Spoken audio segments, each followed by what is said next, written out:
Olá, mais uma vez estamos aqui de volta com o programa Enfoques da Vida. Hoje temos um convidado, como sempre, muito especial. Alexandre Magno, ele é psicoterapeuta e especialista em hipnoterapia e programação neurolinguística, conhecida como PNL. Pós-graduado nos cursos de gestão da programação neurolinguística com qualidade de vida sistêmica e neurociências e performance humana. Graduado em gestão de recursos humanos e graduando em psicologia pela UTP.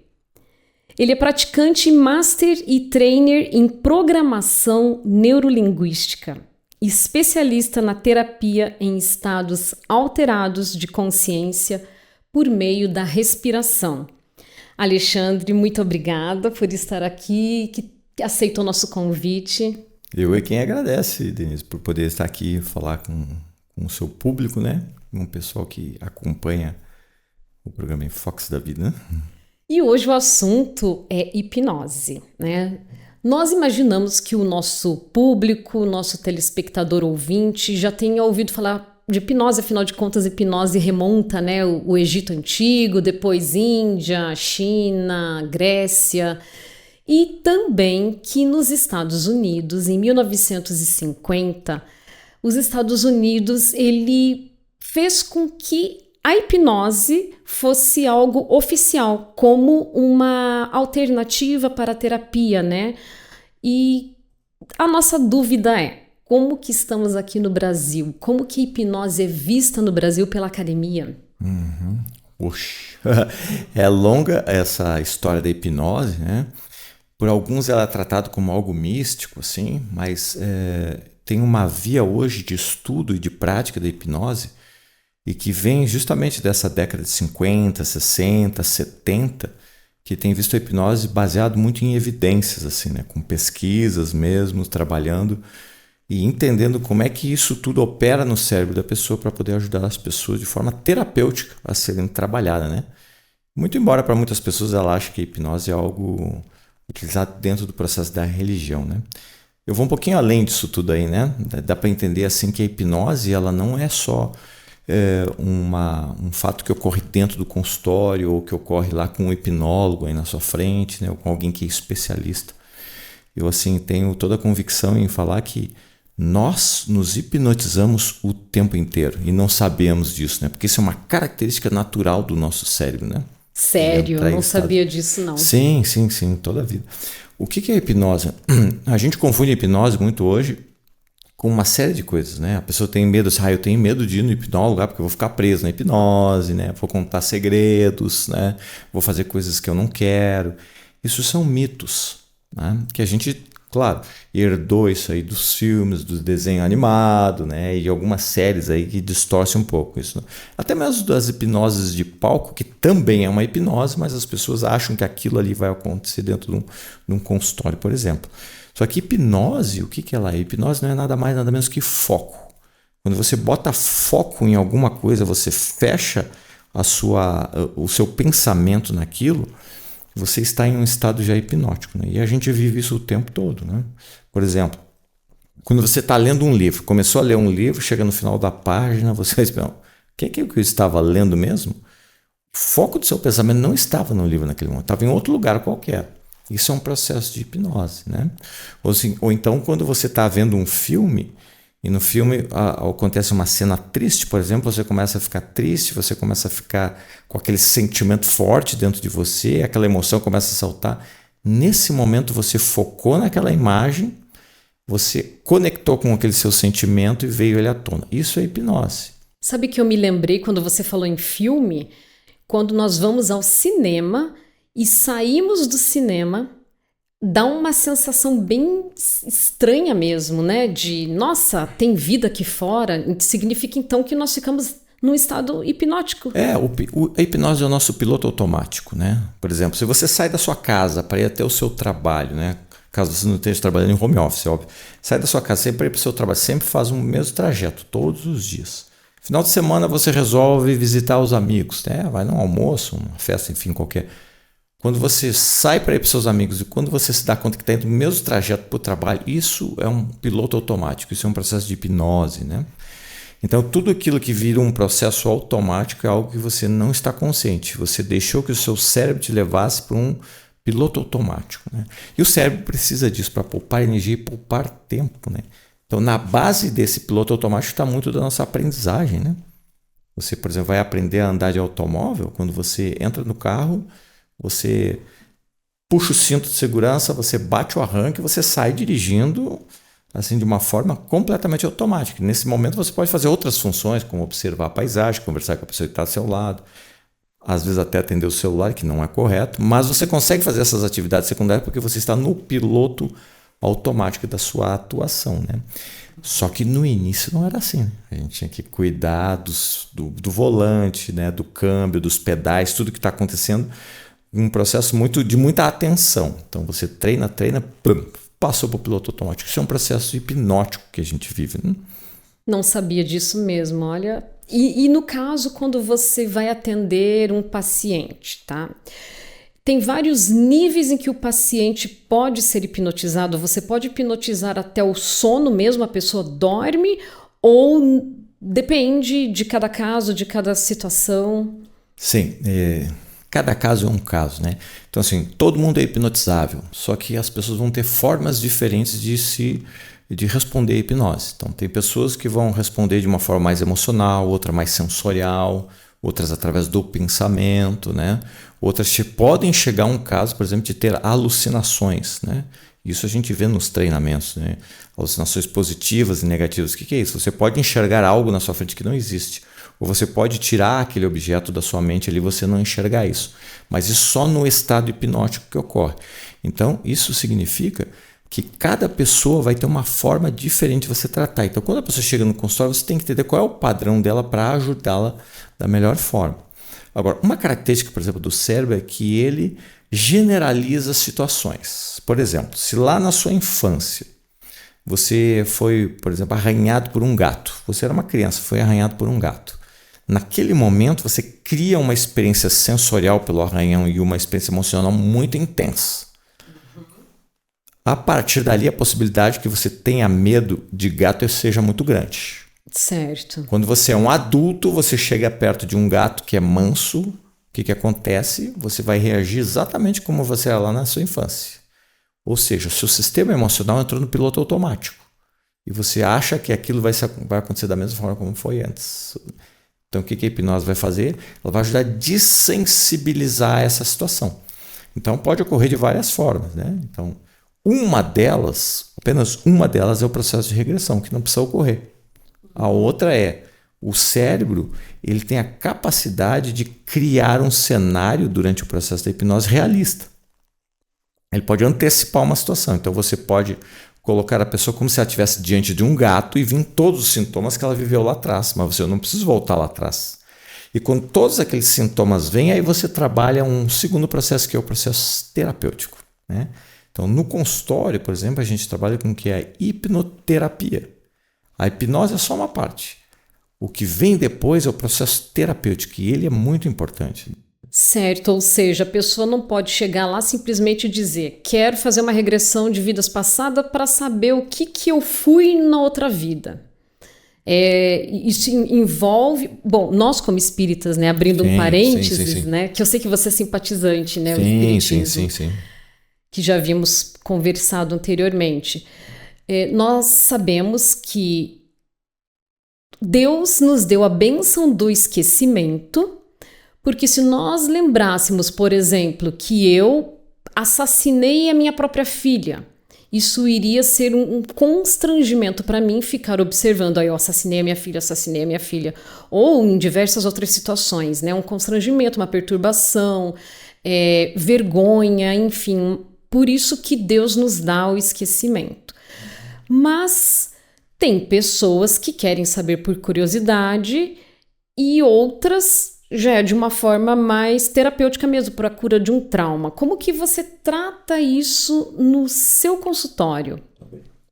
Depende do nível de sofrimento que a pessoa está enfrentando, né? Se ela tem só por questões de curiosidade, se você realmente quer mexer nisso, tá? A Porque é todo um processo terapêutico que você vai ter que abrir, ver o que está acontecendo ali. E isso não é uma coisa que é producente, né? Que não vai ter um objetivo interessante. Mas, quando você vem com um sofrimento, eu digo, não tem nesse momento por que você não ajudar essa pessoa. Vou contar um caso, uma vez que aconteceu de um centro espírita mesmo. Eu fui dar uma palestra num grupo mediúnico e aí o pessoal me convidou para fazer a palestra e eu perguntei, pode ter uma prática? Claro. Né? Eu expliquei tudo e aí no final, olha, eu posso fazer uma demonstração aqui, como é que é. Aí sorteei, caiu uma menina e essa menina, ela tinha um problema muito sério. Eu disse, olha, você vai ter que se expor diante do público. Tudo bem? Não tem problema nenhum. E aí ela trouxe, olha, eu tô com um problema, eu tô casada há 6 meses, eu namoro há 10 anos, casado há 6 meses, e ela se preservou, ela e o marido se preservaram, assim, intimamente pro dia do casamento, não? Certo. Só que eu não consigo ter relação sexual com meu marido. Quando ele se aproxima de mim, eu tenho uma sensação que ele vai me bater, que ele vai me machucar, que ele vai me matar, isso tá me dando uma angústia muito grande. Ele tem toda a paciência do mundo, mas eu tenho medo que o meu relacionamento comece a ir por água abaixo, porque eu não estou tendo intimidade com meu esposo. Lógico, imagine, né? Eu só, ok, você quer ver de onde vem isso? Então, tava o pai e a mãe juntos ali, né? Ela entrou em estado de regressão, volta para uma vida passada, e o que acontece? Ela foi morta e estuprada pelo marido hoje. Quando aquela cena vem toda à tona, vem toda aquela carga emocional dela, porque na cabeça dela juntava assim, sexualidade com aquele homem termina em morte. Quando trabalha isso dentro da mente dela, que faz uma descarga, uma catarse e um equilíbrio de tudo que aconteceu, porque ali ela passou como vítima, né? Sim. Ali ela era a vítima da situação. Então a gente voltou um pouquinho mais atrás e ela entendeu que lá atrás ela decapitou o marido. Quando ela se viu assim, meu Deus, olha o que eu aprontei para ele, olha o que ele fez para mim, agora tá tudo ok. Né? Quando passa por isso, termina aquela regressão, ela continuava com um sentimento de amor pelo marido. E melhor ainda, porque tirou a carga emocional. Foi uma sessão única, né? E resolveu a situação. Eu encontrei, claro, depois ela foi no meu consultório mais uma vez para ver se não... Tá tudo ótimo, a gente tá super bem, ficou tudo tranquilo, não ficou nenhum problema e a gente conseguiu se aproximar afetivamente, né, sexualmente, enfim. Então, ela ia ficar quanto tempo com aquele sofrimento ali se não pudesse mexer nisso, né? Mas, talvez a vida toda. Talvez a vida toda. Porque, né, na memória dela, inconsciente, claro, né, uma reminiscência, era o estuprador, o assassino, e aí como desenvolver amor, né? Como se entregar para essa pessoa, com que segurança, né? Claro. Então o que ia fazer? O que acontecia? No subconsciente dela tinha aquela história que estava ali. Aquilo estava de uma forma inconsciente como um óculos. Ela olhava para o marido como alguém que podia machucar, e ao passo em que eles continuassem se conectando de uma forma mais íntima, poderia piorar essas imagens, essa situação. Então, o que ela vivia hoje era resquícios kármicos daquela situação. Eram resquícios sensoriais. Isso foi limpo, resolveu. Né? Que maravilha. Em que a hipnose, né, hipnoterapia, vamos colocar assim, que acho que fica melhor, né? Okay. Pode ajudar? Uau, uma série de coisas. Né? Hipnoterapia é hipnose junto com uma ferramenta terapêutica. Então, ela ajuda demais em casos de emoções que estão guardadas e a pessoa não sabe a origem disso. Depressão. Depressão, ansiedade, são as duas maiores demandas no consultório hoje. Depressão, ansiedade, né? Medos agudos, dificuldade de aprendizagem. Né? Então, em muitos casos, a pessoa vem para o consultório porque assim, olha, não estou conseguindo aprender inglês, eu preciso aprender inglês para melhorar aí a minha performance lá no meu trabalho, no mestrado, na escola. Então a gente entende como que é um momento em que ela está entrando em contato com o inglês. Olha, é uma confusão geral na minha cabeça. Aí eu pego, então, qual é a coisa que você mais gosta de aprender fora o inglês? Nossa, eu adoro cozinhar. Então conecta com a imagem dela cozinhando, olha, é uma imagem clara, tranquila e suave. Então a gente entende as estratégias que o cérebro tem quando ela está cozinhando e as estratégias que o cérebro tem quando está aprendendo inglês. O que a gente faz? A gente pega as estratégias do aprendizado do cozinhar e joga em cima do inglês. Muda as imagens, as sensações, os sons internos e faz assim, abre a cabeça da pessoa naquele momento para o processo de aprendizagem para o inglês. Então aqui eu não trabalho com regressão, né? Mas eu trabalho com o quê? Com um estado mental da pessoa, né? Eu pego uma estratégia que funciona e coloco em cima disso, né? Formidável, nossa, que coisa boa, hein? Então a hipnose, o que ela faz? Ela vai aumentar a sua capacidade de percepção, né, naquele momento, né? E no caso da depressão, como que ela atua? Então, muitos casos de depressão tem várias situações emocionais que podem estar aí guardadas, né? É sempre bom salientar que quando a pessoa vem no estado de depressão, é importante que ela tenha um acompanhamento médico também, né? Então a hipnose não vai substituir o tratamento médico, ela não vai substituir o seu psiquiatra, o seu psicólogo, né? Muito pelo contrário, serve como uma terapia de apoio. Mas o que ocorre? Muitas vezes a pessoa viveu situações emocionais muito intensas e aquilo ficou guardado dentro dela. Muito comum, por exemplo, quando você vai começar a trabalhar um caso de depressão com a pessoa e de voltar ao período intrauterino. Quando você volta na gestação dela com a mãe poderia estar vivendo uma tristeza muito grande, ou porque o pai tinha que passar muito tempo viajando e ela sentia a falta daquele pai, a mãe, e o bebê está percebendo tudo aquilo ali, ou porque a mãe se separou do pai, ou porque teve uma briga com o pai, ou teve um outro problema qualquer, ou ela desenvolveu ali uma depressão já gestacional. O que acontece? Depressão é toda uma alteração bioquímica, neurotransmissores, hormônios que ocorrem no sistema orgânico da mãe. Só que isso, via corrente sanguínea, entra cordão umbilical, corrente sanguínea do bebê, pum, faz um imprint no cérebro do bebê. Então, nesse momento, tem que entrar até ali e dizer para o bebê, olha, tá vendo essa sensação que está acontecendo aí? De quem é isso? Muitas vezes nessa hora a pessoa diz, pai, isso era da minha mãe, não era meu. E você faz uma separação, né? E isso quando ele capta da mãe, né? Porque ainda tem casos em que traz de outra vida, né? Sim. Aí vai mais fundo, né? Uhum. E aí a pessoa sente-se melhor. Totalmente. É um tratamento assim muito rápido, né? E a pessoa ela pode se negar a ser hipnotizada? Quando ela se nega, não no caso quando ela te procura, né? Quem te procura, né, já sabe que vai fazer hipnose, né? Sim. Mas digamos que você quer hipnotizar alguém e essa pessoa, claro, mesmo dentro da ética, né? Ou não. E a pessoa não quer ser hipnotizada. Tá, tem duas coisas. É o querer e não querer ser hipnotizado e o acreditar e não acreditar.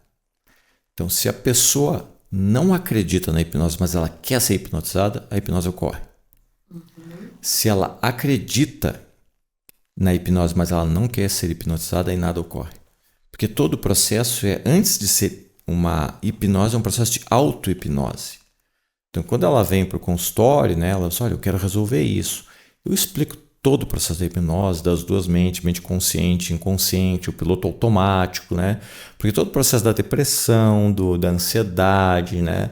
Comportamentos compulsivos e repetitivos, é tudo piloto automático. Isso é um processo hipnótico, ela está hipnotizada. Então ela chega hipnotizada no consultório. O que eu tenho que fazer? Eu tenho que deshipnotizar ela daquele sintoma. Interessante. Tem que trazer ela para a consciência de que ela está no aqui e agora e não mais repetido um padrão que estava acontecendo antes. Né? Então, durante a hipnose, eu sou apenas um GPS que vou levar ela até o ponto onde precisa ser trabalhado. Então, eu dou um comando, ela pode entrar à direita, esquerda, seguir na cabeça. Se ela disser assim, parou o carro, não acostamos, não quer mais, ok, é uma escolha dela, então nada acontece, né? Obviamente que muitas vezes tem o quê? Os processos internos inconscientes que a pessoa não quer mexer naquilo ali, né? São processos auto-obsessivos, muitas vezes, da pessoa que ela não está disposta a melhorar aquilo ali, porque aí, claro, tem uma outra questão que são os ganhos. Às vezes a pessoa que está doente, que está depressiva, ela tem um ganho de atenção, de carinho e é poupada de uma série de coisas que se ela se resolver naquilo ali, ela vai ter que assumir responsabilidades, né? Aí é melhor ficar doente. Né? Vai ter que criar pernas e sair atrás, né? Exatamente. Correr atrás. Vai ter que crescer, né? E no caso, assim, que você falou de compulsão, me ocorreu aqui questão de vícios, né? De toda ordem. Pessoas que têm compulsão por doce, por comida, vícios, drogas, né? Drogas ilícitas mesmo. A hipnose ajuda a pessoa a se libertar disso? Sim, ajuda. Os vícios, eles têm uma coisa muito forte no cérebro, com uma substância chamada dopamina, né? Quando o sujeito está naquela fissura para o uso da dopamina, ele fica num desespero e ele vai atrás disso até satisfazer a vontade dele. Quando ele satisfaz a vontade dele, parece que ele acalma um pouco, até baixar aquela sensação de vontade, daqui a um pouquinho aumentar ela de novo e aí ela ir atrás, né? Então, durante a hipnose, o que a gente tem que fazer? A gente tem que tratar os circuitos de dopamina lá no cérebro. Porque o que faz, por exemplo, uma cocaína? Ela entra nas sinapses, os contatos entre dois neurônios, e quando a pessoa está na fissura, porque ela vai ter a substância, ele começa a liberar dopamina. Dopamina. Aí, o que faz? A cocaína lá entra lá na chave do neurônio receptor, que ao invés dele dizer assim, tá excesso de dopamina, para de produzir em cima, porque tem muito aqui, ele faz o seguinte, ele não manda esse sinal e o cérebro começa a liberar dopamina, porque ele está bêbado de tanta dopamina. E esse bêbado é aquela fissura, aquele estado completamente alterado da consciência. E esse é o estado que o viciado está buscando, né? Então, o que a hipnose vai fazer? Ela vai entrar no pensamento da pessoa e começar a cortar a vontade inicial que faz ela ter o disparo da dopamina ou ir em busca da substância. E, obviamente, a gente sabe das implicações que tem, além do cérebro, das implicações que tem, por exemplo, obsessivas, né? Que tem ali, ou memórias de outras existências que estão vindo à tona, como as próprias personas da pessoa que estão vindo ali querendo fazer aquele uso da substância novamente, porque ela já viveu isso lá atrás, né? Então, isso nesse momento acontece muitas vezes no consultório dessas vidas pregressas, da pessoa se manifestar de forma automática ali, né? Como já aconteceu, por exemplo, de aparecer o próprio obsessor da pessoa que se manifestou durante a sessão, né? No caso de um rapaz, por exemplo, que estava tratando cocaína, que era o parceiro de cocaína dele que tinha morrido, não sabia e aparecia nos sonhos dele, e aí vamos usar. O tratamento ia bem, e quando ele teve aquele sonho, ele começou a piorar. E o que aconteceu? Eu vi o meu amigo no sonho. Ok, quando ele entrou em transe, deixa essa voz vir. Quando a voz se manifestou, eu conversei com a voz. Eu tive que explicar para ele o que tinha acontecido, que não era mais ali. Encaminha, pronto. E aí foi mais 2 ou 3 sessões e resolveu, né? São 3 fatores, né? O físico, o mental da própria pessoa e mais o espiritual, que é no caso, o obsessor. E que sempre tem, né? Porque nós sabemos que os espíritos desencarnados, usuários, continuam usando e eles vão atrás de quem, né? Vão atrás de quem usa. Perfeito, exatamente. Então, normalmente esse paciente é uma antena, né? Que ele está aí sendo impulsionado a fazer o uso da substância, né? E essas personas que você comenta, que seriam essas personas exatamente? As personalidades múltiplas, é assim, existe as minhas memórias de vidas pregressas, né? Então teve o Alexandre lá na vida passada, que pode ter sido um camponês, na outra ele pode ter sido uma faxineira, lá na outra ele pode ter sido um padre, lá na outra ele pode ter sido uma prostituta, por exemplo, né? Então, essas pessoas são memórias. Quando eu acesso elas diretamente, essas são as memórias de vidas passadas, que elas vêm aqui. Só que essas memórias não são só memórias, elas estão vivas no meu subconsciente. E muitas vezes elas assumem o comando aqui com o comportamento que eu tinha lá. Essas pessoas, elas se conectam com outras, e muitas vezes esse pensamento, quando se conecta com uma pessoa que é sensível, a gente acha que é uma entidade. Não é uma entidade. E uma parte da minha mente que está falando através do outro, né? Então, essa pessoa, ela muitas vezes assume o comando aqui. E se eu não tratar, esclarecer ela vai ficar aqui orbitando o meu campo mental e fazendo toda uma bagunça aí, né? E o que acontece? Muitas vezes eu tenho hoje um propósito de vida completamente diferente do que era aquela vida lá. E essa pessoa não sabe que eu sou o futuro dela e eu não lembro desse passado que ela é na minha vida. E ela começa a fazer muitas vezes um processo contra mim, que a gente vai chamar aqui de autossabotagem, né? Querendo me puxar para trás, querendo aprontar na minha vida, né? É um obsessor, ele nunca sai da minha volta. Não, é uma parte da sua mente que você não sabe que ela é parte da sua mente. Então ela tem que ser reintegrada, mas ela tem que ser esclarecida o que aconteceu, como aconteceu, tratada para que ela se reintegre. Reintegrou, uau, isso é um salto tremendo, né? É complexo.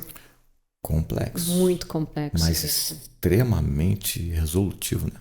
Fácil de resolver. Por exemplo, pessoas que têm compulsão alimentar, né? Existem inúmeros fatores. Pode ser uma parte do fator na sua vida atual você passou fome. Talvez pode ter passado lá. E às vezes, se fome, foi uma tarde que você não comeu alguma coisa, guardou aquela intenção ali. Outra durante a sua gestação, sua mãe se alimentou bem? Ela passou fome? Pode estar no seu biográfico isso aqui, né? Ou então você pode ter morrido numa vida passada de fome. Sim. Passado muita dificuldade. Ou pode ser o seu campo transgeracional familiar, que é o que? A sua memória coletiva dos seus familiares. Então teve um trisavô seu que no inconsciente da sua família essa informação foi chegando até você. E quando você conecta com aquela sensação dentro de você, aparece a imagem desse trisavô aí. E você tem que tratar isso aí dentro também, né?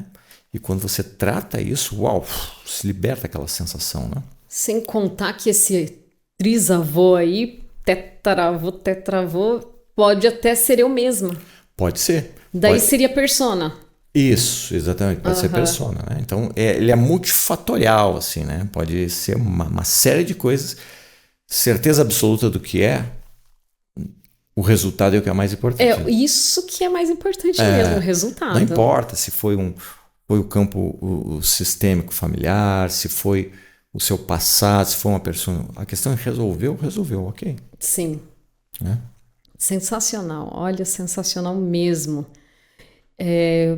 Como nós temos aqui um horário, né, para cumprirmos, queremos pedir para você deixar uma mensagem para o nosso telespectador, para o nosso ouvinte, e teríamos aqui muitas perguntas para te fazer, mas até eu convido para vocês buscarem o Instagram do Alexandre Magno, o site dele também, tem canal no YouTube onde ele esclarece muitas coisas.